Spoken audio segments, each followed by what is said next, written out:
And America has become the richest country in the world. It is the richest country in the world. And the reason why is because the capitalist system does produce money, a lot of wealth, or has in the past, and continues to do so. It's an efficient system for producing a lot of wealth.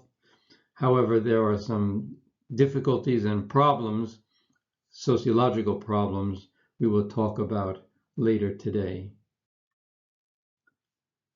So America is based on a capitalist ideology since the beginning of American history. The capitalist spirit has ruled America. America was born in the age of capitalism, 18th century, 19th century capitalism. The idea of take a risk your money, work hard, make a company, make a business, and make money. Competition, everyone trying to make money for themselves.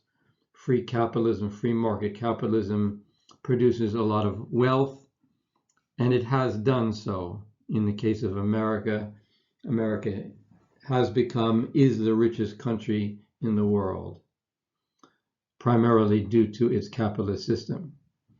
We will come back to some of the problems with that approach later today.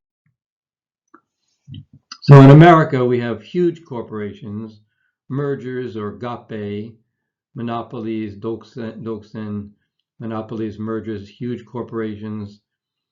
And this is a problem already because the basic idea behind capitalism is that capitalism is based on competition. Competition is good and necessary.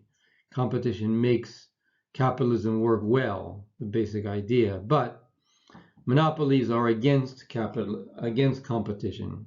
Monopolies are based on market control. Businesses don't like competition. They prefer to control markets.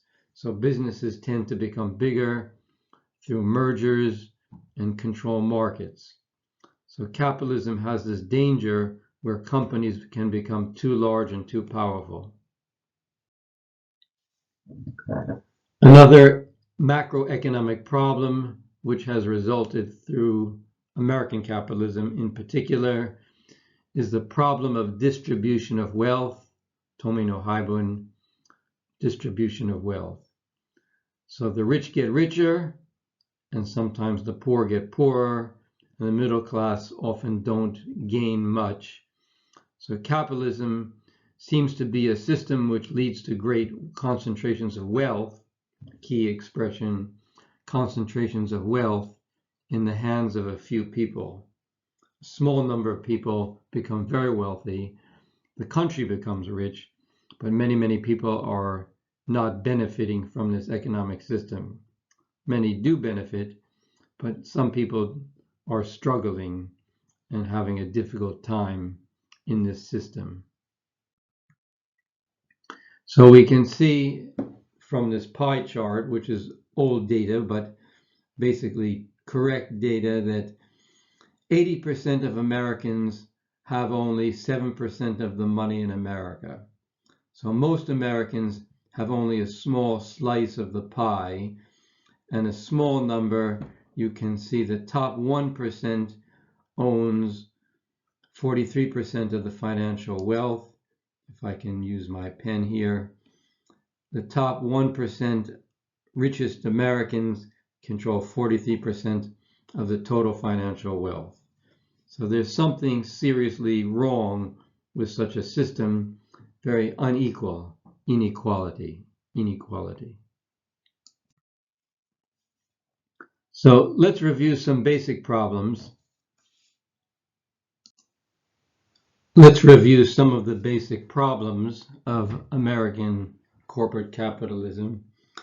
Number one, the unequal distribution of wealth seems to be a result of modern capitalism in general.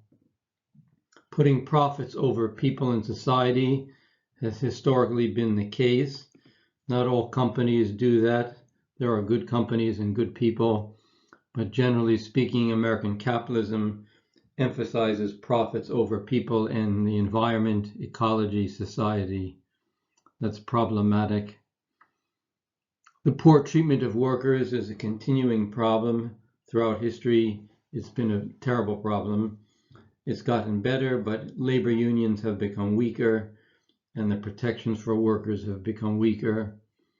And the loss of democracy is a large subject to talk about, not only in America, but around the world. Corporations have often a negative effect or impact on democratic ideals, democratic thinking, democratic government. As I said, profits over people. Pharmaceutical companies, Yakkyoku Gaisha, have a bad history. Banks have a bad history of putting profits over people. Making money is the most important thing, and the consumer, the rights of the people, the customer, is often lost or weakened. The policy problem to think about and discuss in this class is the problem of unregulated capitalism. Capitalism does not like regulations, but without regulations you have 3 Mile Island, nuclear disaster, Love Canal pollution in the rivers that kill people, a housing bubble, housing crisis, Asian sweatshops where children are working in factories for low salaries, AIG insurance company making billions of dollars, and then the government helps them when they lose money. In the case of the Ford Pinto, I will mention because I used to have a Ford Pinto when I was a young man. The car that I drove was a Ford Pinto, which was a dangerous car, actually. This is the famous case of the Ford Pinto, one of many, many cases. This is one of the most famous.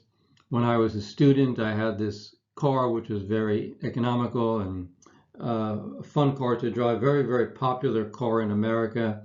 Many people bought this car. It was easy to drive and fun car. Nice, very many ways a very nice car.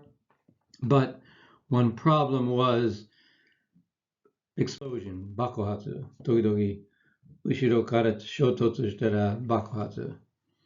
I was lucky I didn't have a collision from the back, but because of a design mistake, simple design mistake, the company made a dangerous car and people were killed. And the company knew about it.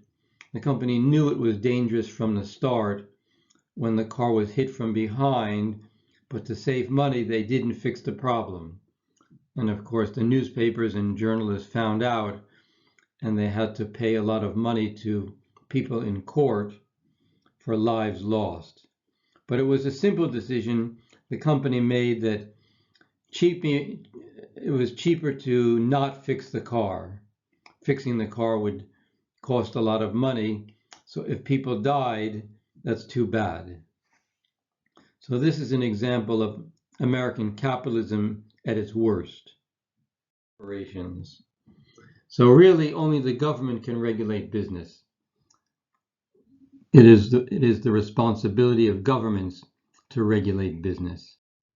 However, this changed in the 1980s, and a new return to the old approach of free market capitalism, unregulated free market capitalist policy. Ronald Reagan and Margaret Thatcher took over America and England to try to repair economic situation. And the approach they took was free market capitalism, which helped the rich become richer. These countries made money. America and England became economically better, generally speaking, kind of mixed picture. But they helped the country make money, but the rich became richer, very rich, and the poor became poorer, and economic inequality grew as a result. So not a perfect policy, but a new approach, or a return to an old approach, which supported or emphasized free market capitalist ideals. In America, you have political economic system of liberal and conservative, two types, basically two types. The conservative capitalists, or Republicans usually, support free market capitalism with few regulations, weak regulations, lower corporate tax. So from the left, Ronald Reagan, George Bush Jr., his father, George Bush Sr., conservative capitalists. And the liberals, for example, Jimmy Carter, Bill Clinton, or Barack Obama, Democratic Party, Minchuto, and they believe in liberal economic policy where you tax the rich more. They should give money back to society and give money to those people who need it most. Bad points. They have good points and bad points. The bad point of American capitalism and conservative economic policy is fairness, social fairness, where the rich get richer. The rich only become rich because of the people who work for them, but they don't often think about that. They think they deserve to be rich because they work hard. They don't want to give money back to the poor people. So America is or has become a rich country, but with a high degree of economic security. And now with the pandemic, the coronavirus, we can see the people at the bottom of society maybe don't have enough food or medicine because the government, the economic system doesn't support them.